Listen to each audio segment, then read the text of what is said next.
talented, multitasking, multi-everything people out there. Take it away.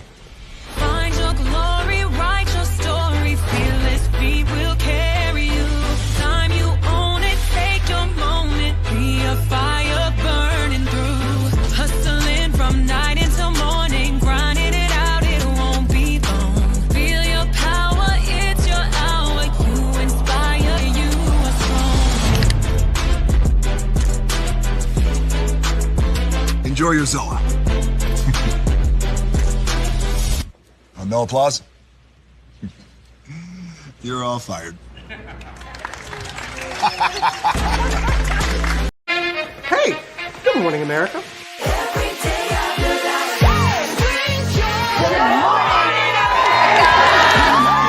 Good morning, America. Good morning, America. Good morning, America. Money. Are you ready? They are ready. Covering the biggest events in the country right now. There's a lot going on here. It's always a good time. That's what the show's about. That's good. Really good. Very good. Coming in hot. Jimmy coming in hot. It's far from elementary. Oh. Good morning, America. I'm not going to try to strut like Michael or anything. I have known George a long, long time. Have you ever gotten him to dance? Look at that face. You don't just see it, you feel it. I'm in. I'm in. I'm in too. I'll be there. I am here and so happy. I'm in. I'm in too. I'm in. That tells you something when Snoop Dogg's in. Michael, George, Lara, Ginger. Prepare for a journey beyond imagination, beyond belief, beyond anything you've experienced before. Universal Epic Universe, a new theme park where you'll step through extraordinary portals to 5 immersive worlds. Prepare for a cosmic voyage of discovery, an isle of fire-breathing excitement, a shadowy world of monsters and mystery, new wonders in the wizarding world, and a new way to play. Plus the splendor of a magnificent resort hotel overlooking the park. It's all new excitement at Universal Orlando Resort. A week's worth of vacation thrills with 4 amazing theme parks, a variety of spectacular themed hotels, and incredible dining and entertainment. It's all at Universal Orlando Resort, where you'll find new adventures every day. Explore the astonishing worlds of Universal Epic Universe at Universal Orlando Resort.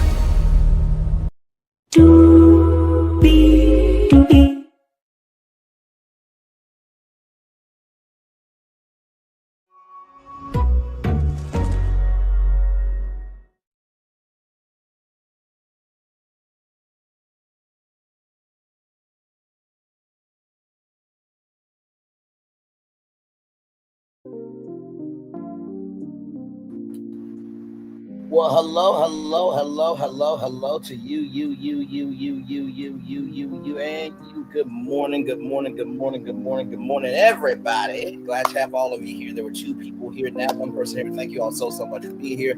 Glad to have you all here. We have a lot to get to this morning. We have 1, 2, 3, 4, 5, 6, 7, 8 destinations for you all this morning. We want to talk about HBCUs because there was something very historic that happened. And believe me, it's going to make you excited if you are a football fan for sure. Then what is going on at WNBA games? I swear, sometimes we just can't take people anywhere nice at all. Then Fat Joe says the quiet part out loud about BET. Wait till y'all hear about Candice Taylor. This black woman, Lord Jesus. I don't know why people really think they can utilize the government to win for their own temptation, pleasure, and satisfaction when they know the house always wins, but we'll get into that. Gina Carano, who was a part of the Mandalorian series on Disney Plus, well, her and Disney have finally settled. I'll give you that intel there.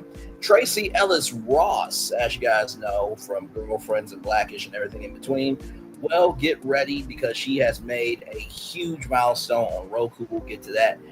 Yes, y'all saw the news yesterday. We do not associate with each other. I'm a higher caliber of a commentator than Jason Lee is, and I'm especially higher than him for this destination we'll get to than Gina Huynh.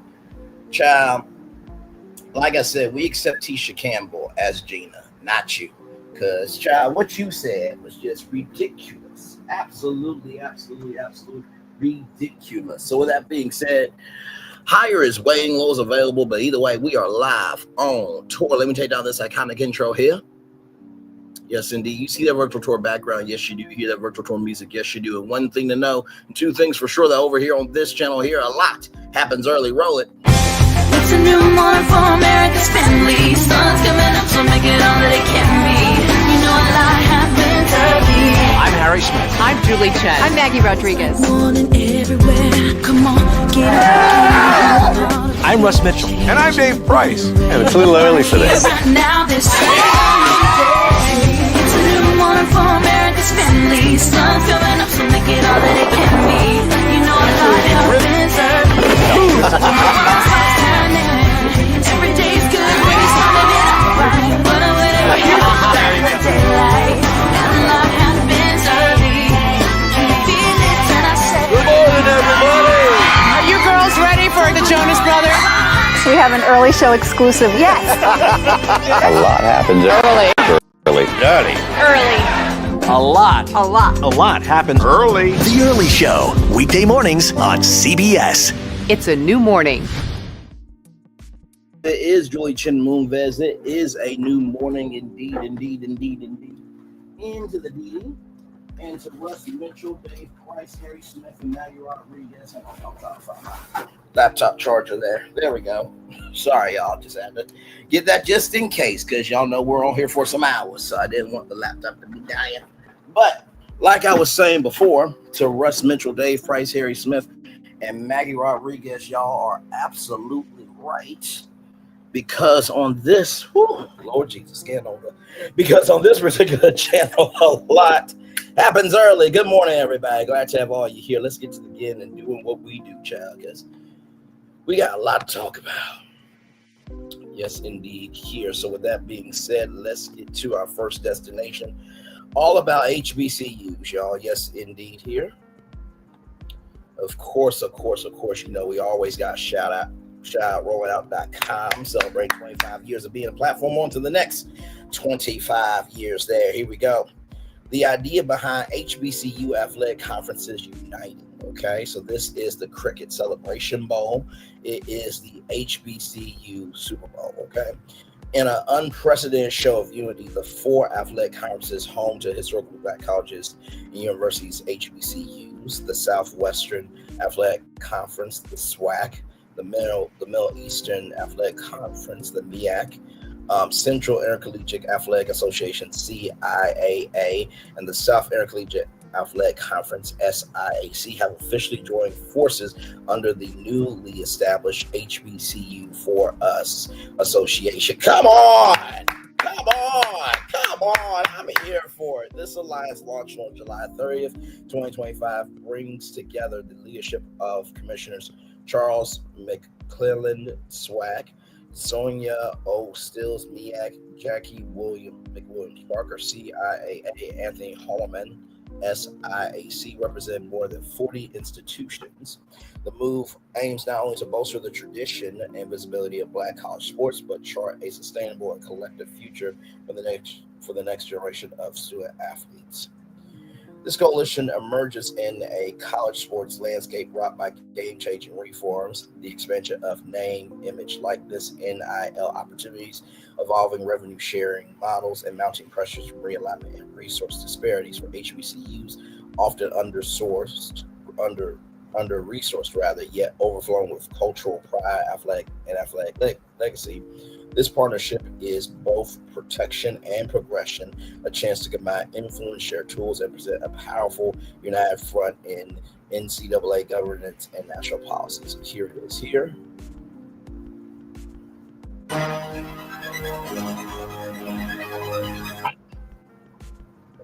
Nothing is aligned these conferences are different, with the exception of the few schools who can actually come up to the FCS level. And I'm Tuskegee in Albany State, maybe. But it's not about coming up. It's not about moving up. It's just about them lobbying, since they're all NCAA school, exactly. Schools, no matter what division that you are in. So that's the reason why,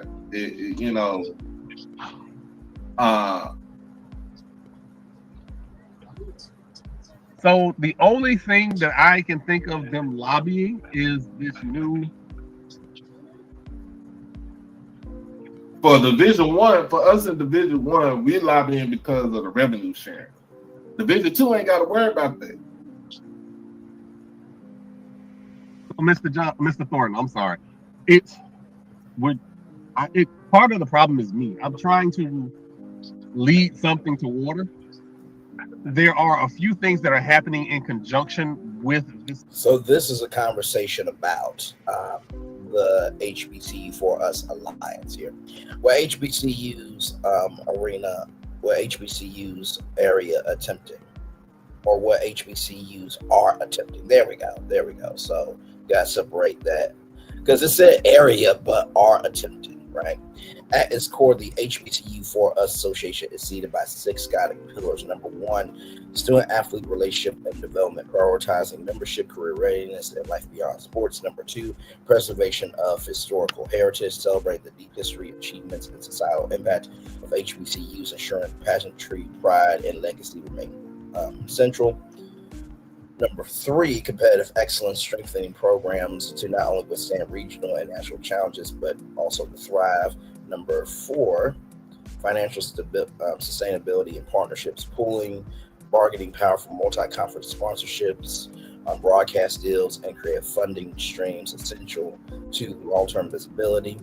So that is number 4. Number 5, united advocacy, raising a single influential voice to level the playing field for Black college athletes at tables where rules, policies, and futures are shaped. And number 6, holistic student-athlete welfare, addressing student well-being through academic support, mental health resources, and comprehensive athletic care. This synchronicity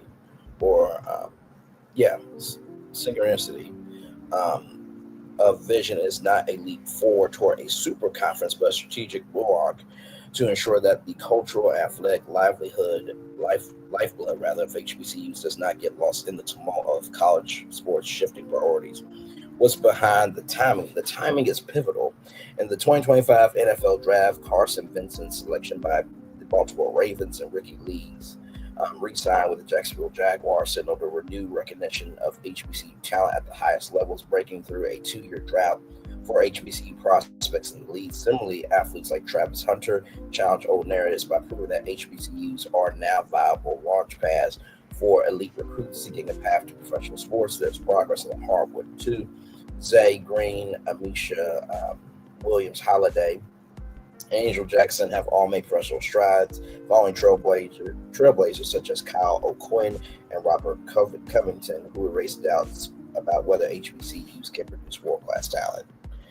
Simultaneously, the arrival of NIL has seeded a new opportunity for Virginia State University's Waycross Smith to celebrate as the king of NIL, and the 2025 Forbes 30 for under 30 nominee demonstrates how HBCU athletes are evolving as entrepreneurs in their own right, leveraging personal brands, championing community causes, and rewriting the economics of Black college sports.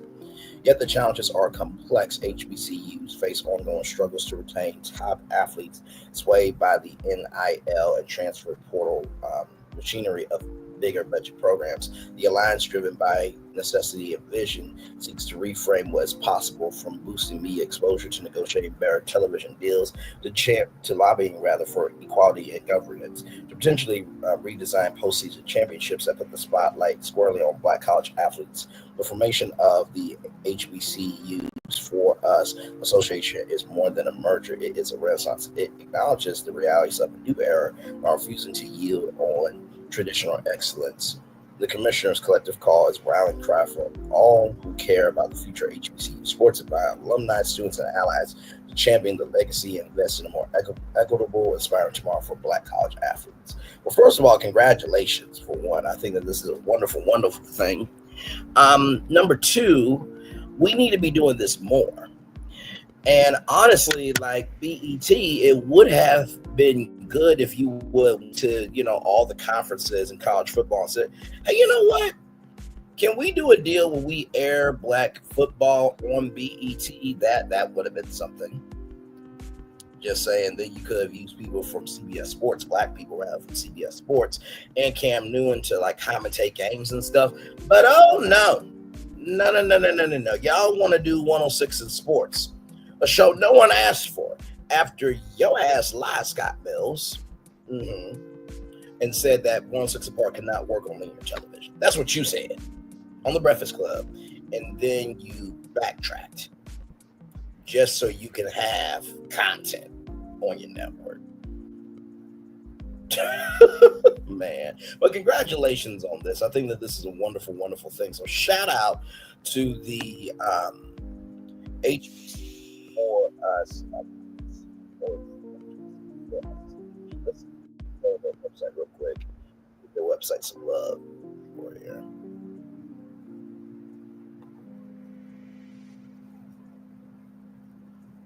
Should have a website.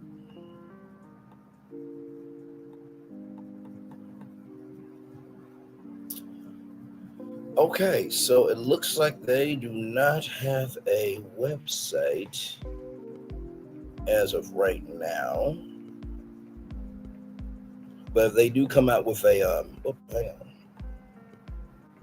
Let me go back.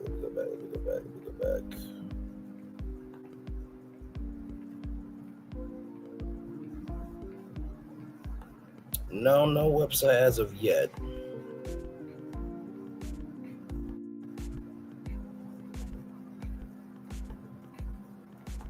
Well, like I said, hopefully they'll get a website soon, and then, we can connect with them there, because honestly, to tell you the truth, there's a lot that Ebony Magazine can do, Essence can do. By the way, sidebar with Essence, why don't y'all have the Essence Festival of Culture HBCU football game?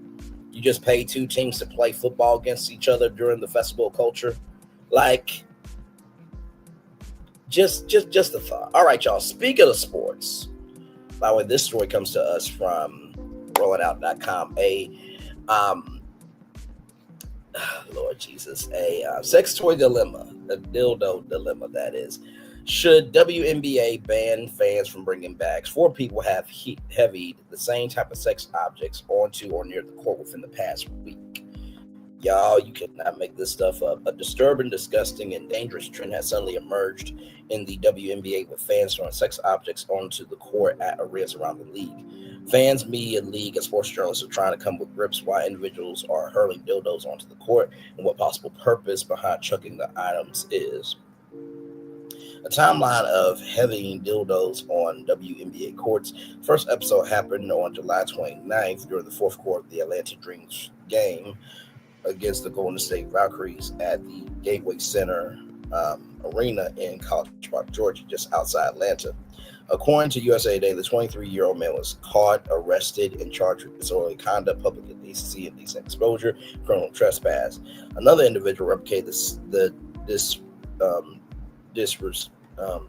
disruptible act when the Valkyrie squared off against the Chicago Sky at Wintrust Arena in Chicago on August 1st. The official kicked the dildo off the court and stabbed her user child to pick it up and dispose of it. No one was tracked down for the repulsive act. The last time someone threw a dildo on the court happened during the Indiana Fever game against the Los Angeles Sparks. Ironically, Fever forward Sophie Cunningham, who previously pleaded with the public not to throw objects on the court because it could injure the players, was hit with was the one hit with a sex object during the game. Kelsey Plum of the Sparks registered repulsion as she kicked the object off the court. A fourth fan tried to heave a sex toy onto the court in Phoenix, but the object never made it that far. He was immediately tackled by security and sequentially arrested. Coaches and players speak out. It's ridiculous, it's dumb, it's stupid. Sparks coach Leon Roberts exclaimed, according to Yahoo Sports. It's also dangerous. Player safety is number one. Respecting the game, all those things. I think it's really stupid. There are some blogs that claim WNBA has instituted a ban on fans' ability to bring bags in the arena. The WNBA has not banned bags as of Thursday, August 7th, 2025. However, it did warn visitors of banishment from the arena if they are caught having any object onto field of play. WNBA warns of possible banishment. The safety and well-being of everyone in our arenas is a top priority for our league. The WNBA said in a statement obtained by USA Today, objects of any kind thrown onto the court or in the sitting area can pose a safety risk for players, game officials, and fans in line with WNBA arena security standards. Any fan who intentionally throws an object onto the court will immediately be ejected and face a 1-year minimum ban, in addition to being subject to arrest and prosecution by local authorities. First of all, why are people throwing that onto the court? Like, first of all, if y'all trying to say that basketball is a male sport with the dildos, stop it. Stop it, stop it, stop it. Candace Parker, Lisa Leslie, that fine Nigerian, okay? That's on NBA Day. And she really should be hosting NBA Day, not Malika Andrews, just saying. Angel Reese, not to mention too, if Gianna Bryant was here, the game would be over, okay? Women have been around doing women's sports for a very long time. And to go to a game to disrupt their domain, it just makes you look like a dumbass. Right? That would be like if women threw pocket ussies onto the court, right? That would be stupid. That would be stupid. Right is right, wrong is wrong. Don't do this shit. Just stupid. Just fucking stupid. Okay? Now, speaking of fucking stupid, let's talk about Fat Joe. And I'm not saying Fat Joe is fucking stupid. BET Networks is though, okay? But Fat Joe said the quiet part out loud. Here we go. Fat Joe speaks out against BET Network's budget reductions. Former Hip Hop Awards host criticizes the network's decision to suspend major award shows while claiming budget cuts reflect systematic underfunding of black programming. Rapper and television host Fat Joe has strongly criticized BET Network's decision to suspend both of its Hip Hop Awards and Soul Train Awards, characterizing the move as a form of racial gentrification that undermines black culture and entertainment. The outspoken artist who hosted BET Hip Hop Awards for 3 consecutive years shares his concerns during a podcast appearance with Jadakiss. Fat Joe traced BET's decline back to 2001 when founder Robert Johnson sold the network to Viacom for $3 billion. According to the rapper, this corporate takeover marked the beginning of systematic changes that have gradually diminished the network's commitment to black programming and culture.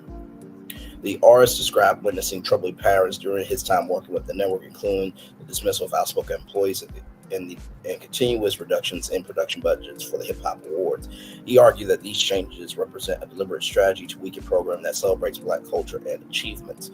Budget disparities highlight unequal treatment. Fat Joe pointed to stark contrast between BET's award show productions and those of sister networks, rather, under the same corporate umbrella. By the way, BET is owned by Paramount. It used to be called Viacom CBS before Viacom. Okay, so Viacom, then Viacom CBS, now Paramount. He specifically referenced the 2024 MTV Video Music Awards, or the VMAs, where he performed alongside DJ Khaled. Knowing the significant production values and resources allocated to performances by artists like Katy Perry. The rapper described seeing elaborate staging, special effects, and higher production budgets for MTV events, while observing progressively smaller budgets for BET's Hip Hop Awards. He characterized this disparity as evidence of deliberate underfunding that's made it possible to create competitive programming. These budget restrictions, according to Fat Joe, resulted in what he termed lower quality productions that failed to meet audience expectations or properly celebrate hip hop culture. He suggested that the network's corporate owners provide sufficient funding for programming they prioritize while systematically reducing resources for black-focused content. Network confirmed suspension amid climate evaluation. BET CEO Scott Mills confirmed to industry publications that both award shows have been suspended while the network evaluates the current media landscape. However, Mills did not address Fat Joe's specific claims about budget cuts or the reason behind programming decisions. The suspension comes as traditional TV networks face increasing pressure from streaming platforms and changing viewing habits rather. However, Fat Joe argued that these industry challenges don't explain the apparent disparity in resource allocation between different programs within the same corporate family. The timing of the announcement has raised questions within the entertainment community about the future of programming, specifically designed to celebrate Black music and culture. The Hip Hop Awards and Soul Train Awards have historically served as important platforms for recognizing achievements in genres that often receive limited recognition from mainstream award shows.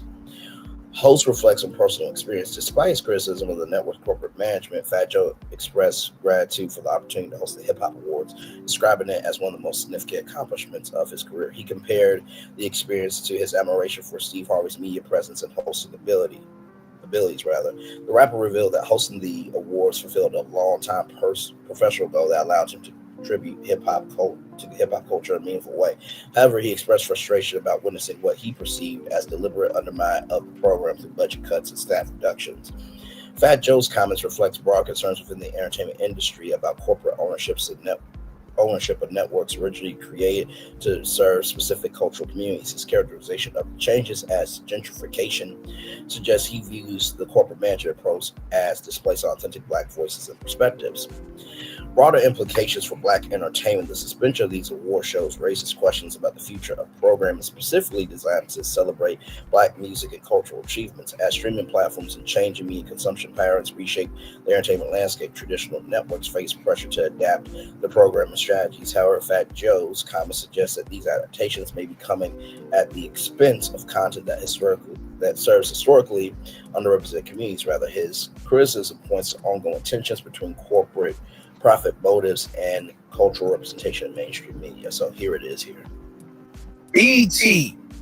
This is a form of gentrification what's going on right now. Right. So I don't know if y'all really want to ask me about this shit right here, right? So BET came up as a community station for Black people, right? The urban culture. And our man, Bob Johnson, took the check.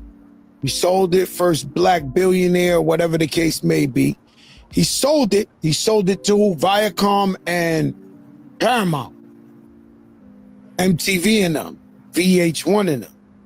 Little by little over the years, quietly, they've been firing a lot of people behind the scenes in BET, and everybody who has something to say, they've been firing them and this and this and that. And I know because I've been working on the BET Hip Hop Awards for 3 years. Shit was like the budget, not for me, but the budget just getting chopped and chopped and chopped. And last year, I debuted my single with Khaled in the VMAs, and Katy Perry's still flying through the air in the VMAs. They still blowing out of the cannons. They still flying in the air. They still got all the tricks. They still got the budgets. They got the shit, you know. And so I think in the entertainment world, I don't think I know this was like a form of gentrification. They kept underfunding them, and you ain't got no money to be creative. That's why you was watching the Ratchet Awards and all that. They ain't had no bread. Last year we shot the last joint, and they have bread for what they want to have bread. I'm so honored for the opportunity, Connie Orlando and the whole crew to let me host. That was one of the biggest things I ever wanted to do in my life. You know, I look up, if I never told you, I look up to a Steve Harvey. So Steve Harvey's my guy at media that I want to be like. And so, you know, that made me feel like I was Steve Harvey of hip hop and trying to keep it consistent. But I saw what they did to him. They just stopped the budgets. They started firing. I almost said arrested. They started firing a bunch of people who brought a lot to the table. And now we're left with, guess what? This ain't working. But nothing without no money, no promotions, no staff, no nothing works. It just don't work. You might as well have called it the Independent Awards. Couldn't I have said it better myself? You know, like I said, I think people make time and arrangements for what they want to care about. I think that the BET Hip Hop Awards at this point, if they want to team up with Epic Records or Capitol Records or some hip hop label and do the, BET Epic Records Hip Hop Awards, I think that would be good, right? But then, of course, you get into dangerous territory of, okay, well, who's going to be nominated, right? Can a record company, be actual, factual, smacktual down the middle and not try to stack the deck with their artists, right? Soul Train, y'all own the rights to Soul Train. So why would you take off the Soul Train Awards when you guys own the intellectual property? A smart decision would have been, hey, you know what? We're going to do a Soul Train Awards weekend, and we're also going to bring back Soul Train to BET. Once again, BET are the smart ones, allegedly. Okay, rolling on, child. I can't. By the way, if you missed out on the news about the Soul Train Awards and the Hip Hop Awards being suspended indefinitely, now they're saying it's going to be on the linear side. They're trying to figure out for digital. But y'all, it is what it is. But if you missed that news, first of all, go to Chef Don Don's channel because he's the one that popped off on YouTube. So shout out to him. But then right after his stream, after you watch his replay, rather, come back over here because I gave you additional context, conjecture, and connection to the intricacies of BET. Okay, so shout out to Chef Don for that story there. That was a crazy, crazy story. All right. More Brother News Virtual Tour Live coming up right from the space right here, right now. Y'all, look at this. Look at this. Look at this. Look at this. Look at this. Look at this. Look at this right here. Blacknews.com. Woman arrested for buying Lamborghini while receiving Medicaid benefits. Did not make this shit up. And look at her. She's smiling and everything. Let me zoom in. That's her right there. That is Candice Taylor right there. That person that's smiling on your screen is Candice Taylor. Okay, let's get into it. I cannot. This is just crazy. Candice Taylor, African American from Slynell, Louisiana, was arrested after police said she lied to get Medicaid benefits while her businesses made millions. She allegedly used the money for luxury items, including a Lamborghini. Taylor, 35, was taken into custody by the Louisiana Bureau of Investigation on Monday, according to WWNY-TV. Officials said she applied for Medicaid using the name Candice Taylor and claimed to have no income or dependents. Her first application in 2019 was denied, but in 2020, she reportedly reapplied with inconsistent details, still using the alias. For the next 4 years, investigators said she kept hiding her business earnings while collecting government healthcare benefits. Child. Records show Taylor's companies brought in over $9.5 million between 2020 and 2024. You made almost $10 million? You should be just fine. What the hell is wrong with you?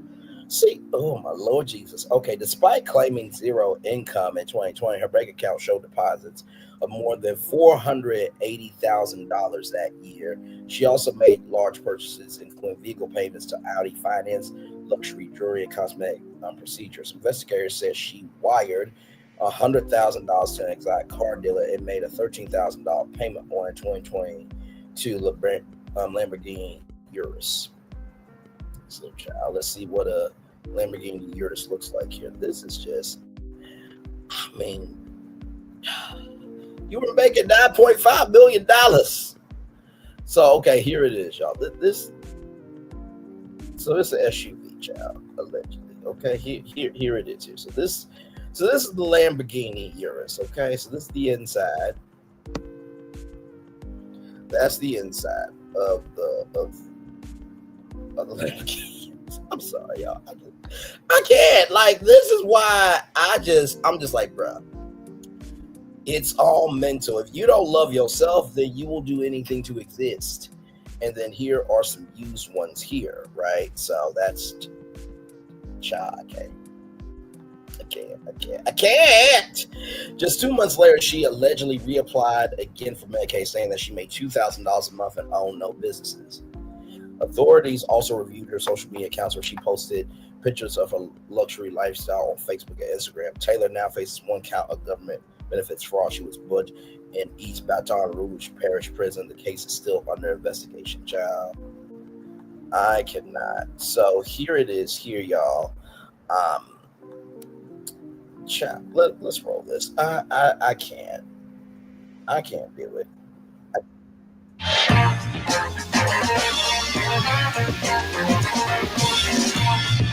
owner faces charges after investigators say she bought a Lamborghini and property and got plastic surgery while fraudulently receiving Medicaid benefits. Louisiana's Attorney General's office says Candice Taylor's businesses brought in more than $9 million in revenue during a nearly 5-year span. Investigators say at the same time, she underreported her income under a fake name. Agents arrested the 35-year-old yesterday and booked her with government benefits fraud. Child, I just see when you do wrong by people, people are going to do you wrong. Like you were making,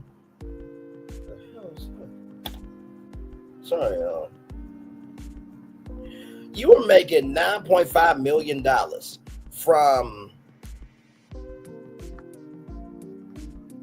let's see here, sorry, y'all. Right here, you were making $9.5 million between 2020 and 2024. So while everybody else was struggling, you were thriving. You should have stayed in that lane because now guess what they can do? They can garnish your wages. That means your businesses are done. Child, don't try to play against the house because the house always wins. Doesn't make no damn sense. Anyway, child, let's roll on. We got more Brandon Lee's Virtual Tour Live coming up right from this space right here and right now. From Variety.com, Gina Carano and Disney settle legal dispute over Mandalorian firing. We look forward to identifying opportunities to work together in the future. Lucasfilm and the Walt Disney Company have reached a mutual agreement in their legal dispute with Gina Carano following her firing from the Mandalorian. A Lucasfilm spokesperson said, provide to Variety. The Walt Disney Company and Lucasfilm are pleased to announce that we have reached an agreement with Gina Carano to resolve the issues in her pending lawsuit against the companies. Ms. Carano was always well respected by her directors, co-stars, and staff, and she worked hard to perfect her craft while training her colleagues with kindness and respect. With this lawsuit concluded, we look forward to identifying opportunities to work together with Ms. Carano in the near future. Carano was fired from The Mandalorian in 2021 after sharing several controversial social media posts, including one that compared being Republican to being Jewish during the Holocaust. Yeah, she did do that. She was also dropped as a client by Unite Talent Agency. At the time in 2024, Carano filed suit in California federal court alleging wrongful termination and discrimination, as well as a demand that the court should force Lucasfilm to cast her again and pay at least $75,000 in damages.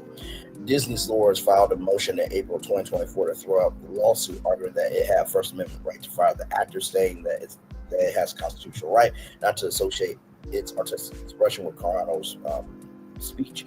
Carano fired back in a post on Twitter, writing, Disney has confirmed what has been known all along, they will fire you if you say anything they disagree with, even if they have to misrepresent, malign, mischaracterize you to do it. Now they're on record letting everyone know who works for them know that Disney will take any chance they get to control what you say, what you think, or they will attempt to destroy your career. Glad we cleared that up. The First Amendment does not allow Disney to only discriminate,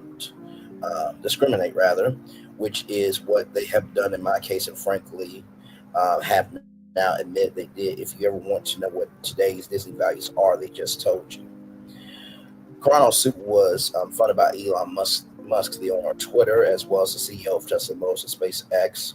Musk declared in 2023 that he would pay legal bills for people who have been fired for their posts on social media platform. Carano has not officially responded to the settlement, but on Twitter Thursday morning, and the truth shall set you free. So congratulations to Gina. Like I said, you have the right to do what you want to do, but that doesn't mean that there are not consequences. So I'm sure that, they will find a way to work with her in the future. Disney's desperately going to need content. As y'all know, we talked about Hulu.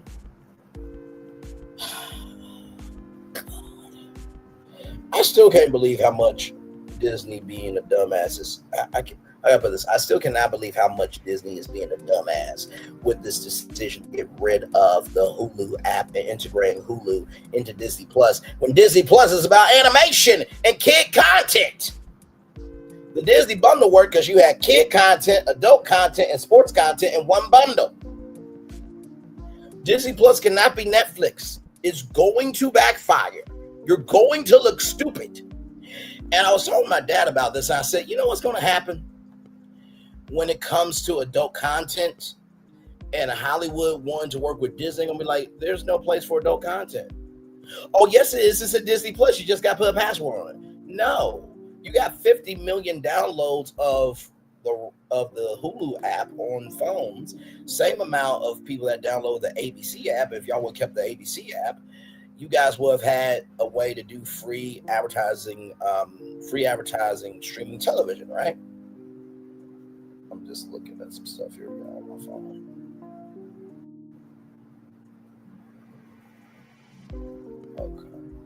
Okay, good. But yeah, like, no. Here's how I really got. I said to my dad, do you think Brainley's virtual tour will work on Disney Plus? He's like, nope. Do you think it'll work on Hulu? Yes. And I asked him why. Because it's adult content. Exactly. Can y'all imagine Braylon Lee on Disney Plus? And we did do a picture of that. Hang on, let me see if I can bring it up for y'all. Because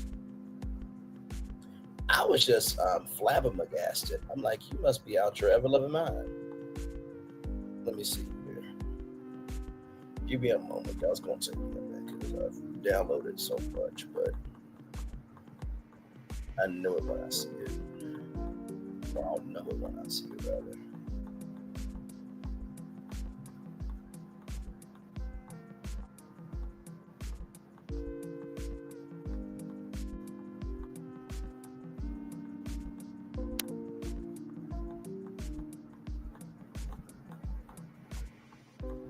Because I'm just like, no, that's not going to work.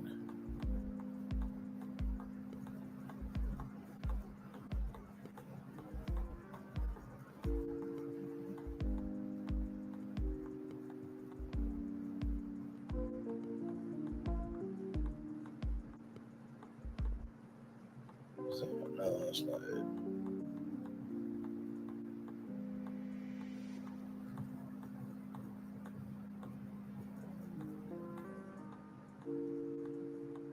Here it is, right here. Okay. I figured as much. So y'all, I want y'all to see this, okay? There is Brainley's virtual tour on Disney Plus. Now, obviously, you got Riley's First Date, Elemental, and Bluey. All those are kid content. Brainley's virtual tour is very adult. Okay, we go there with real stories that would never be on ABC News platform. Okay, so no, you should keep Hulu. You should not do something this damn stupid. And please quit trying to modernize yourself and just be original, because that's what Disney is known for, being original. Okay. So like I said, congratulations, Gina Carano. We'll see what happens with her later on down the line. All right, y'all. More Brothers Virtual Tour live right from this space right here, right now. Staying with Variety.com. Look at this. Tracee Ellis Ross solo traveling renewed for season 2 sets record as Roku's most watched unscripted series. Let me say that again. Sets record as Roku's most watched unscripted series. Sets record as Roku's most watched unscripted series, rather. Child, listen, Tracee Ellis Ross is that woman, okay? Listen. I ain't mad at it. Tracee Ellis Ross is packing her mini bags for another round of adventures on a second season of her hit Roku original series, Solo Traveling with Tracee Ellis Ross. The award-winning actor, Blackish and Girlfriends and Parent CEO, hosts a travel show which debuted on July 25th and has since become the most watched unscripted Roku original ever. The streamer calculated the viewership record in terms of unique viewers within the first 2 weeks of launch.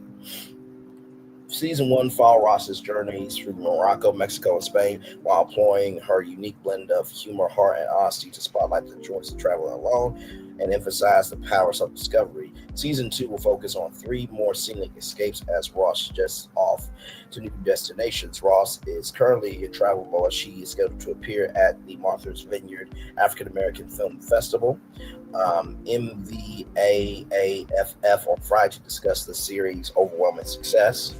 Solo Travel with Tracee Ellis Ross is the #1 unscripted show in Roku history, and now we get to do it all again for season 2. Ross says, statement announcing the green light. Thank you, Roku, for your incredible partnership and care with my show, and to the most amazing team that made it all possible.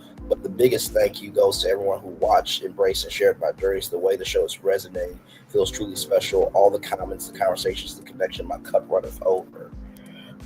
Ross continues. So here's to all the solo travelers out there, the inspiring solo travelers, those who share the joy of solo travel by watching me do it, and of course to my fellow overpackers. There's so much more to see and do. The world is our oyster. I can't wait to see where I'll be going next and bring you all along. Tracee Ellis Ross has set a new gold standard for unscripted storytelling, said Brian Tannebaum, head of Roku Originals. Her show didn't just perform, rather it soared. The response from our streamers have been overwhelming. We are deeply grateful to have Tracee returning to guide us through another season filled with heart, purpose, and adventure. The series added Roku Alternatives Originals head Olivia LaRoche has struck a powerful chord of audiences, blending inspiration, culture, authenticity in each destination. We are thrilled to bring it back for another season with even more of what viewers love: deep stories, bold adventures, and Tracee's signature spirit that continues to empower, explore, and entertain. Absolutely shout out to Protect Our Pitch for sure. Solo Traveling Season 1 was produced by Ross Joy Mill Entertainment, Artist First, and Story Syndicate. Ross E. Brian Dobbins and Anna Chai serve as the producers. Andrea Embreeze and Caroline Sauce also serve as co-executive producers, and Dan Coggin, Liz Garbus, and John Barden, Tommy Corral, and Kate Berry, executive producer for Story Syndicate. LaRoche and Louisa Lenander Friedman oversees the series on behalf of Roku Originals. Watch the season 1 trailer below. All episodes are streaming. All episodes are now streaming for free on the Roku channel. So here we go. Traveling solo, you're always searching for places to put your camera to take pictures of yourself. I'm Tracee Ellis Ross. Join me as I follow my heart. Oh my God. Go to beautiful places. Wear pretty clothes. If you don't stop it right now. And enjoy my own company. Holy hi! I took my first solo trip when I was 25 and something clicked. So cute. I'm responsible for my own happiness. This is the point in my packing where I know I have too much stuff, but I'm committed to my own madness and my fashion. So much of what solo traveling is about not waiting for something in order to experience my life. This is one of the 50 best bars in the world. Can I try 2 different cocktails? Absolutely. Are there alligators in there? Crocodiles. Great. Oh, that's what I'm talking about. Oh my God. Do you have hair on my chest? I don't see any yet, but it's coming. Like a full film crew. It's all right. Congratulations to Tracee Ellis Ross, man. That is amazing. First of all, to have the record as Roku's most watched unscripted series ever, like, don't ever say you can't have a second life, okay? So I am sure the overall deal for Tracee Ellis Ross and Roku is on the way. Congratulations to her.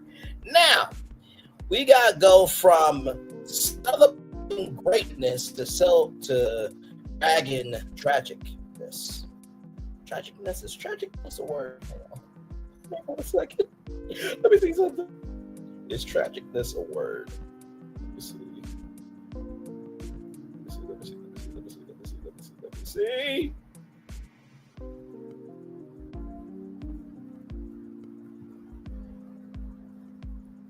Is tragicness a word?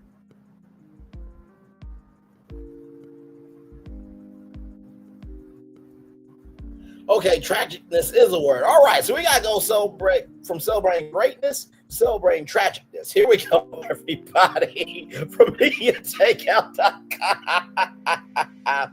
Stockton State Manager launches internal investigation into Jason Lee. Stockton launches internal investigation into $50,000 used for Jason Lee Bad Wild and Out event.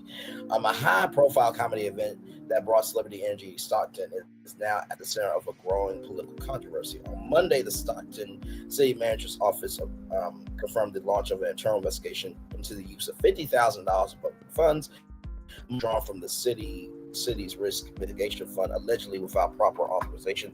The funds were used to help host Wild Out Live, a popular improv comedy sketch show spearheaded by actor, entertainer, and baby maker Nick Cannon, and facilitate. Listen, he is a baby maker. What do you want me to do? You saw the thumbnail. You know my voice, and damn it, you know why you're here. And facilitated in part by Stockton's Vice Mayor Jason Lee. Child, according to City Manager Steve Carano, the $50,000 expenditure reportedly approved at the direction of a city council member did not follow the city standards administrative process, while Conjanello did not name the outright. Multiple sources confirmed the event was personally introduced and backed by Vice Mayor Jason Lee, a well-known media personality, social media influencer who joined the council after a wave of support from younger, more diverse voters. In a public statement, Colangio expressed concern that the line between policymaking and city administration may have been crossed, and that city staff were potentially put in an uncomfortable position as they work to execute the event. Policy should be created and implemented through established administrative channels, Colangio said. There must be clear boundaries to maintain trust and proper oversight. The Wild Out event, held on May 24th at Stockton Arena, was headlined by Nick Cannon, featured a series of celebrity guests. According to attendees, the show was a major success. Phyllis Seats interjected some much needed vibrancy into the city's entertainment landscape. The questions about how it was funded and whether proper procedures were followed has sparked concern among residents and political watchdogs alike. Vice Mayor Lee, however, is pushing back hard on what he sees as under scrutiny. In a series of posts shared on social media this week, Lee defended the event and the city staff who helped bring it to life. Let's be clear that Nick and the Wild Out team came to Stockton as a favor to me to turn this city up and prove that we deserve world-class partnerships like Nick, Rip Michaels, and 5120 Entertainment League wrote on Instagram. The attacks on our hard-working city staff for simply doing their jobs beyond disappointing.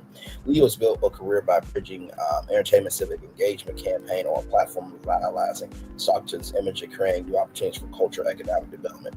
So basically, he wants to be the male Lisa Ray McCoy.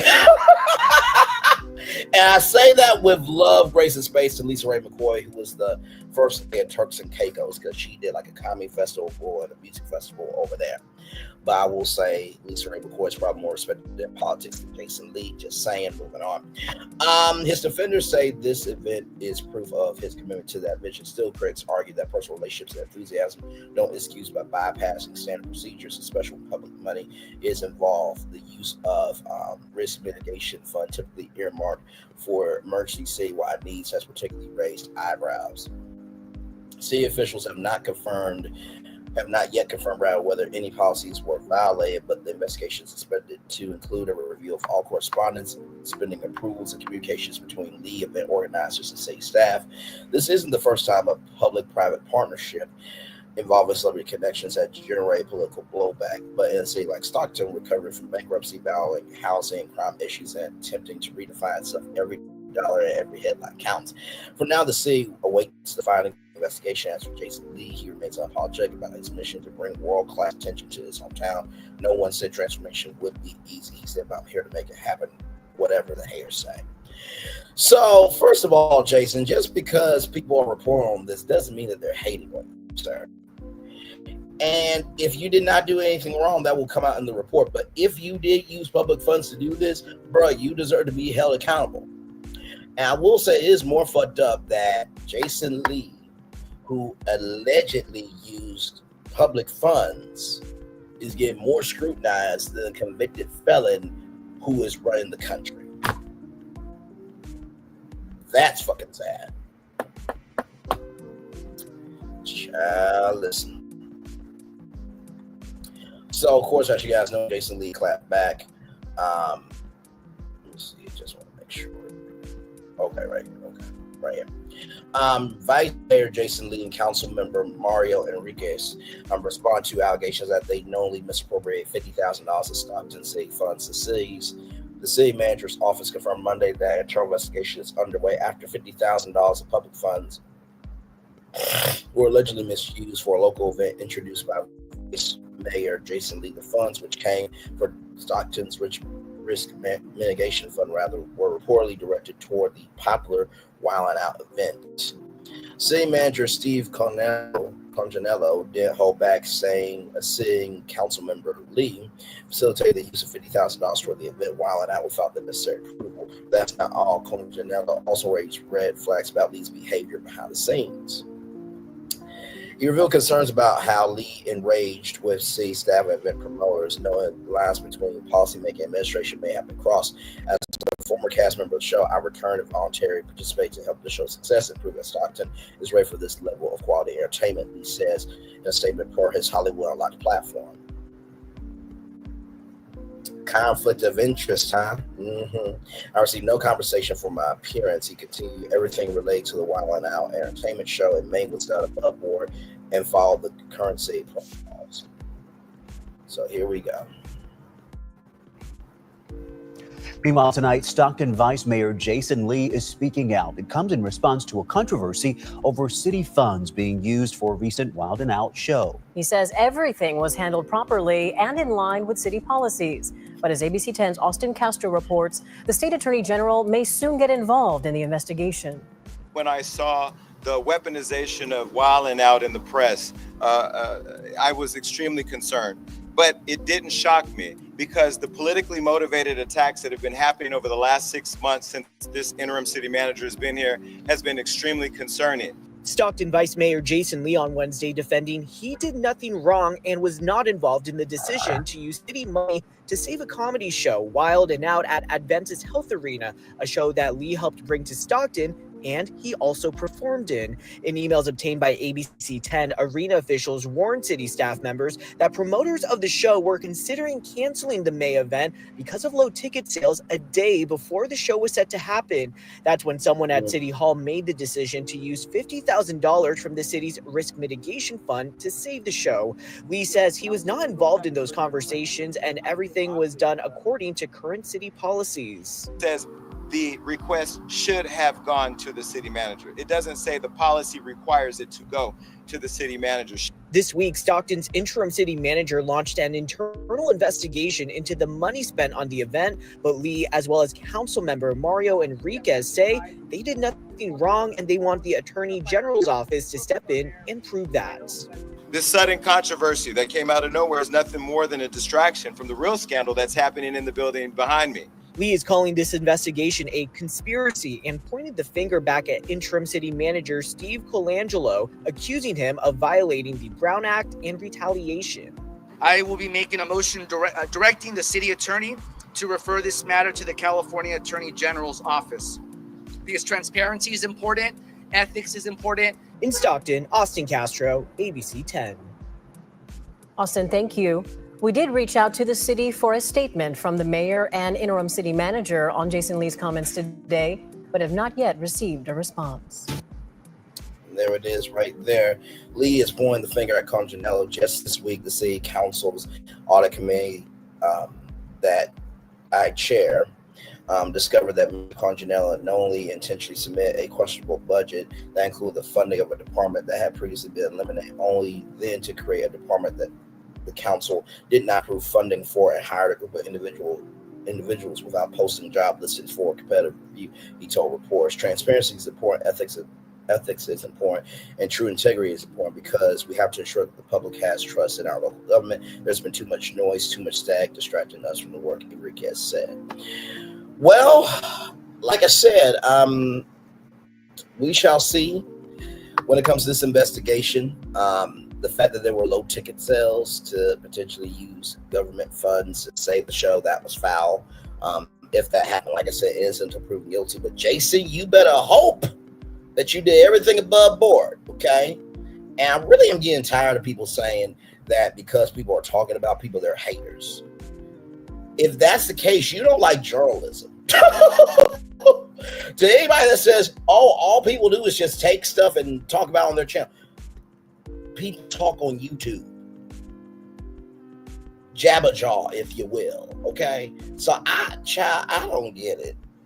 But the gag is people will complain about other people taking content and talking about it on their channel and not creating content when you also take, stories from different platforms and you bring it to your platform to talk about. So would that mean you're not an original content creator either, or you just blowing smoke up everybody's ass? I'm just saying. Okay. All right. Speaking of blowing smoke up everybody's ass, Gina Huynh, child. By the way, those last two stories came from MediaTakeout.com. Diddy's ex Gina Huynh says she always have his back. Gina Huynh, the ex-girlfriend of Sean Diddy Combs, has defended her support of the disgraced music mogul after her letter to the judge pleading for Diddy's release was released to the public.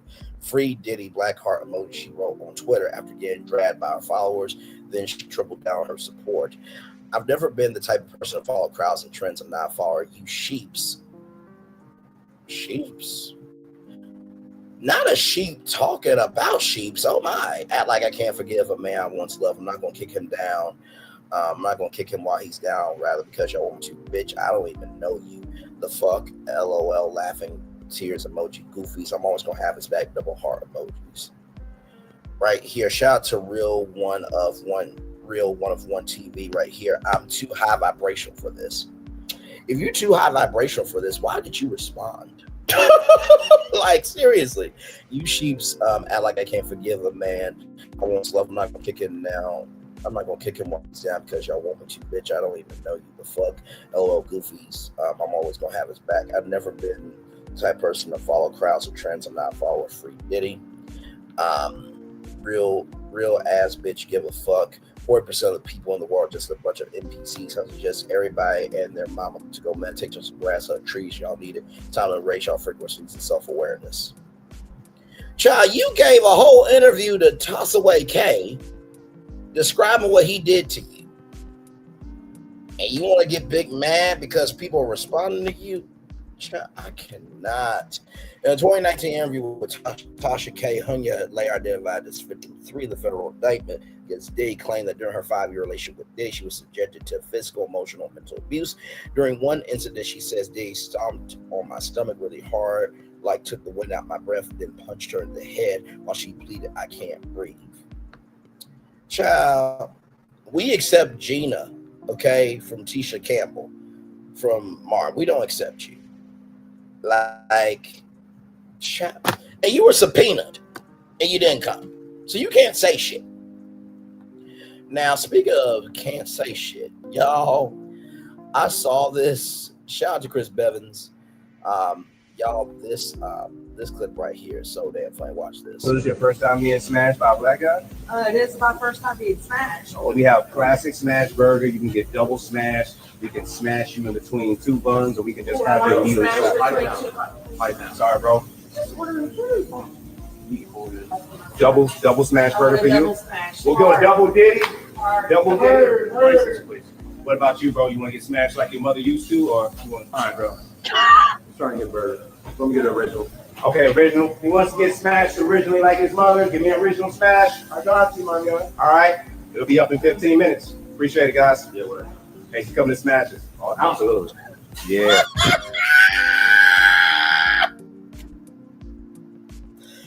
Let me tell you something. There are some thick white women that love some black men. Now, here's Chris Bivens with his commentary.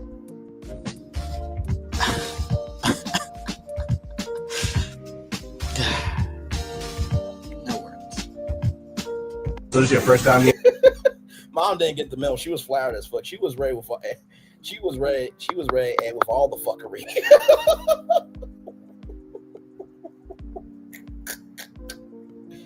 Laughing emojis all across the board, child.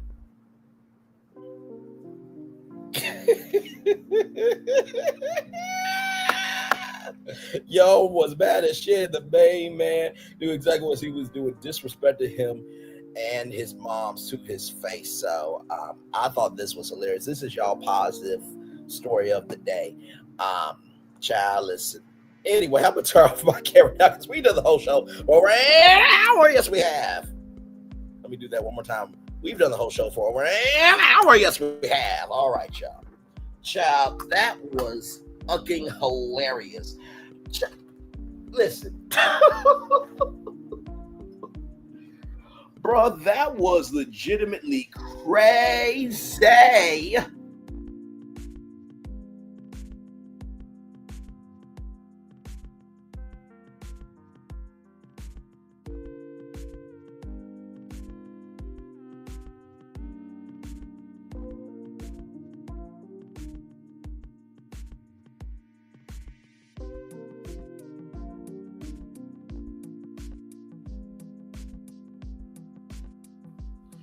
Y'all, we're gonna take a little commercial break.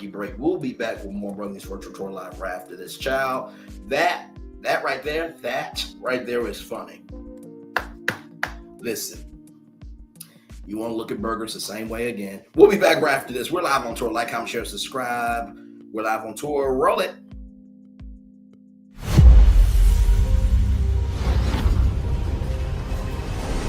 Beyond this gate, find gardens green and epic worlds to fill your dreams.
with the hope that it will be a source of joy and inspiration to all the world. In Disney's 102-year history, there have been many defining moments and countless achievements. Today, we celebrate another thrilling moment, the creation of a spectacular new Disney theme park resort coming to Abu Dhabi.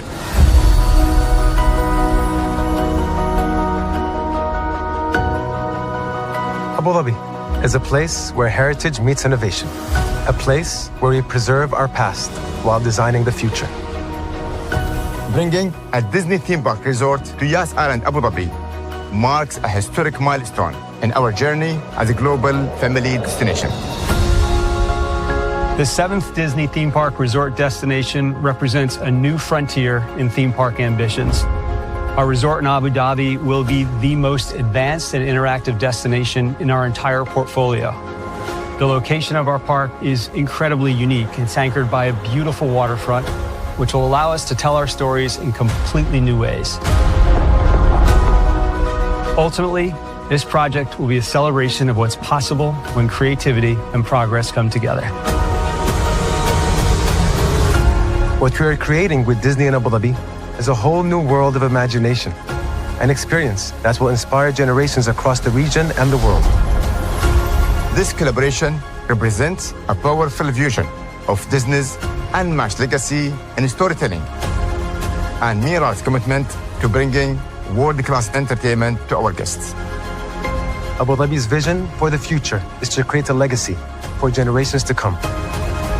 Disneyland Abu Dhabi will be authentically Disney and distinctly Emirati.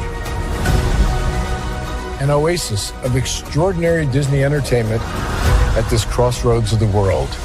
It will bring to life our timeless characters and stories in many new ways, becoming a source of joy and inspiration for the people of this vast region to enjoy for generations to come.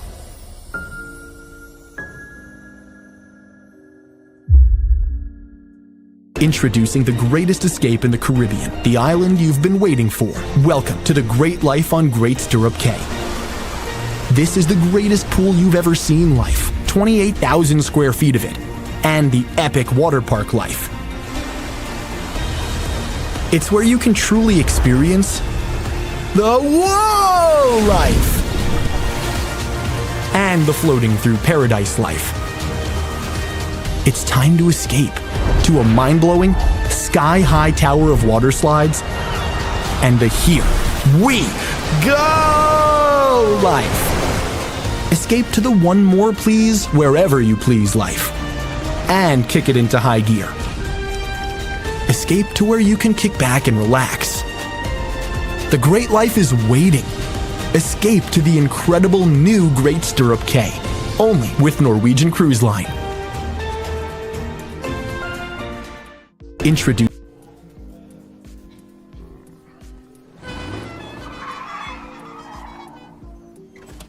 Come with me if you want to live a more delicious life. Oh, maybe we should get in the van. In this world, we don't get to control much. The past, male pattern baldness. Leggies. Got one right now. The urge to puff that bubble wrap. But there is one thing we do get to choose every single day: what we eat. Welcome to the Sonic Department of Research and Deliciousment. We have everything you want, didn't know you wanted, and some things you didn't know were possible. Because we believe if you're not having fun, you're not living free.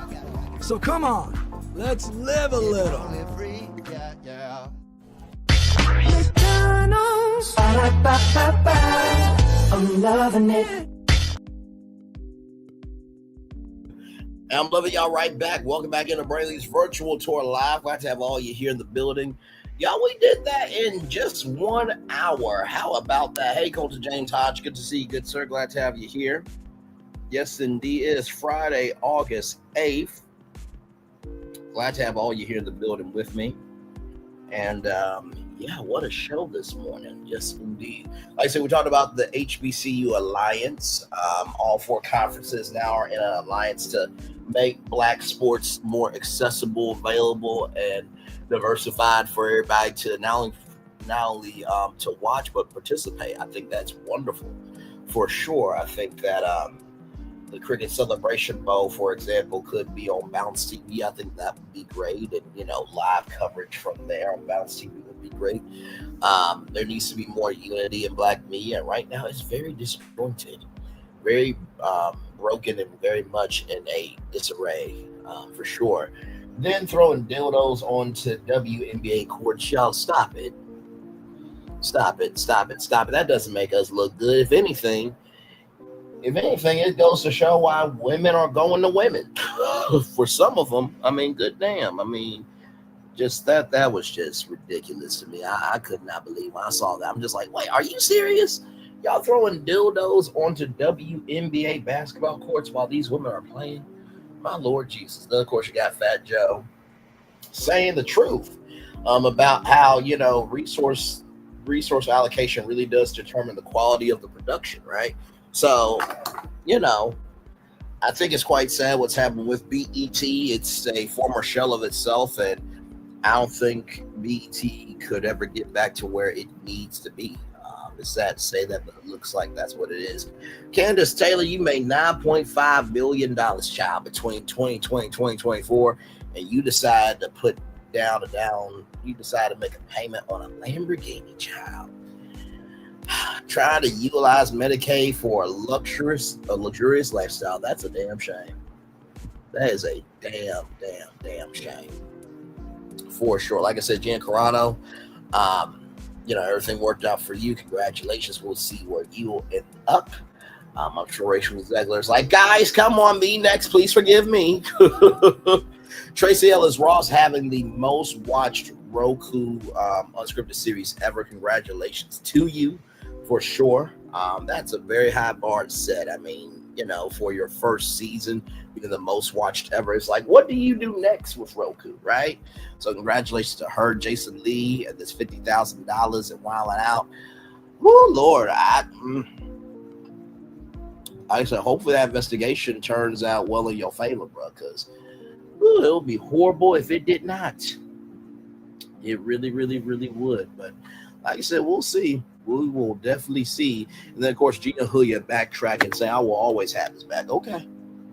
Well, if he starts abusing you again, keep that same fucking energy.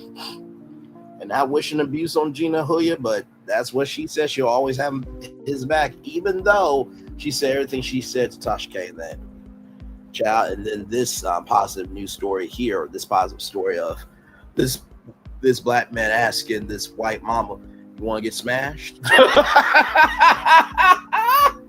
I thought that was utterly hilarious, y'all. I really, really did. So, yes, indeed. We'll probably chill out here until maybe 1:20, 1 hour, 20 minutes, and then we'll probably head on out here. But once again, you never know what's going to happen when we're live on tour. Like I said, 8 destinations for you this morning. I'm always surprised at where we go on this show. We went from HBCUs to talking about a black man asking a white woman if she want to get smashed. Like, what are we doing on this show? My Lord. Oh, my God. Oh, my God. Oh, my God. Oh, my God. Like I said, man, it's going to be interesting. It's going to be an interesting fall this year, and we'll see what happens with, TV and radio and everything in between. And child, the year's not even over yet, so I promise you there'll be more crazy stuff happening in the fall, and we'll be here to cover it, obviously. But yes, indeed. So, man, oh man, oh man.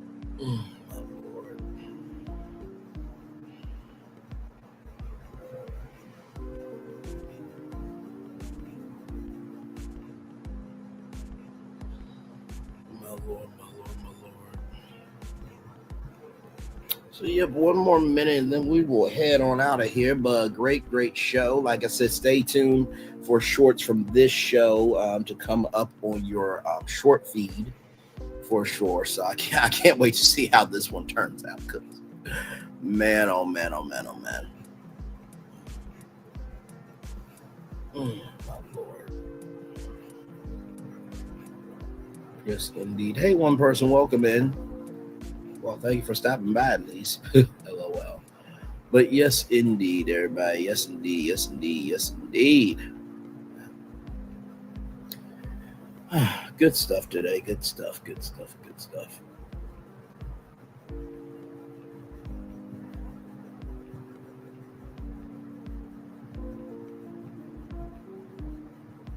Yes, indeed. Good stuff. And with that being said, everybody, one love, much love, all love. I feel love and send it right back to you.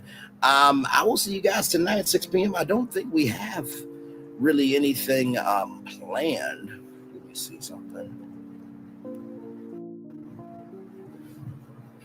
something. Give me a moment. Nope, nothing. Okay, we are good. We are good. We are good. Okay.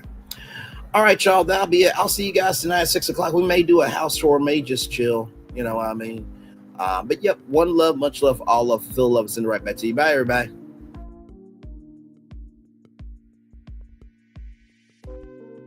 I thought I should tell you they've been talking about you. Yeah, they've been talking about you. They've been talking about the fact that they've done everything they could to stop you and everything they could to block you, but you still win. They've been talking about the fact that they have undermined your success and they have tried to sabotage your seasons, but you keep winning. They've been talking about the fact that even though they don't like each other, they get together to try to kill you, but you keep winning. They've been talking about the fact that you were voted least likely to succeed, but like cream, you keep rising to the top. They've been talking about how they tried to burn your world down, but like the phoenix, you rose from the ashes. They've been talking about you. And you know what they say? Oh, she's just lucky. He's just lucky. But no, you ain't lucky. You're anointed.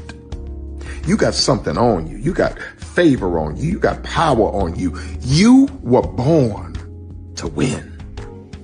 Now they can call it luck, but it's grace. They can call it luck, but it's favor. But whatever they call it, it doesn't matter, because you know what God calls you? Do you know what God calls you? A winner. I thought I should tell you they've been talking about you. Yeah, they've been talking about you. They've been talking about the fact that they've done everything they could to stop you and everything they could to block you, but you still win. They've been talking about the fact that they have undermined your success and they have tried to sabotage your seasons, but you keep winning. They've been talking about the fact that even though they don't like each other, they get together to try to kill you, but you keep winning. They've been talking about the fact that you were voted least likely to succeed, but like cream, you keep rising to the top. They've been talking about how they tried to burn your world down, but like the phoenix, you rose from the ashes. They've been talking about you. And you know what they say? Oh, she's just lucky. He's just lucky. But no, you ain't lucky. You're anointed. You got something on you. You got favor on you. You got power on you. You were born to win. Now they can call it luck, but it's grace. They can call it luck, but it's favor. But whatever they call it, it doesn't matter, because you know what God calls you? Do you know what God calls you? A winner. I thought I should tell you they've been talking about you. Yeah, they've been talking about you. They've been talking about the fact that they've done everything they could to stop you and everything they could to block you, but you still win. They've been talking about the fact that they have undermined your success and they have tried to sabotage your seasons, but you keep winning. They've been talking about the fact that even though they don't like each other, they get together to try to kill you, but you keep winning. They've been talking about the fact that you were voted least likely to succeed, but like cream, you keep rising to the top. They've been talking about how they tried to burn your world down, but like the phoenix, you rose from the ashes. They've been talking about you. And you know what they say? Oh, she's just lucky. He's just lucky. But no, You ain't lucky. You're anointed. You got something on you. You got favor on you. You got power on you. You were born to win. Now they can call it luck, but it's grace. They can call it luck, but it's favor. But whatever they call it, it doesn't matter, because you know what God calls you? Do you know what God calls you? A winner. I thought I should. Good evening. My name is Mark Woodbury. I'm the chairman and CEO of Universal Destinations and Experiences. Well, we're finally here. Tomorrow we begin a new chapter at Universal Orlando Resort as we open Epic Universe. We built this place for you. I want to thank you, our fans, for your love of our stories, characters, and immersive experiences that inspired this incredible place. Epic Universe represents over 8 years of meticulous planning, immense creativity, and innovation, combined with unmatched craftsmanship and operational excellence on the part of thousands of people who have brought to life the stories and characters that live beyond each of Epic's portals. But it represents so much more. Your love of Universal and the deep connections we've shared together here in Orlando over the past 30 years inspired us to dream bigger and to push the boundaries to create something extraordinary for you and for generations of fans and families to come. And tomorrow, as we open Epic Universe, I can't wait for you to experience this place for yourself. Now it's your turn to step inside, to lose yourself, and to share this place with the ones you love most. As we open this park, we hope your world becomes a little more epic. Tomorrow, Epic Universe becomes yours.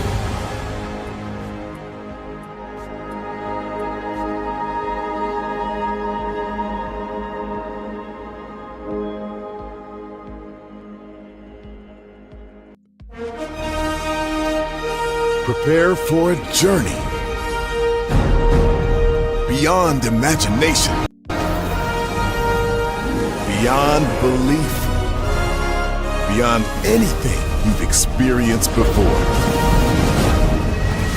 Universal Epic Universe, a new theme park where you'll step through extraordinary portals to 5 immersive worlds.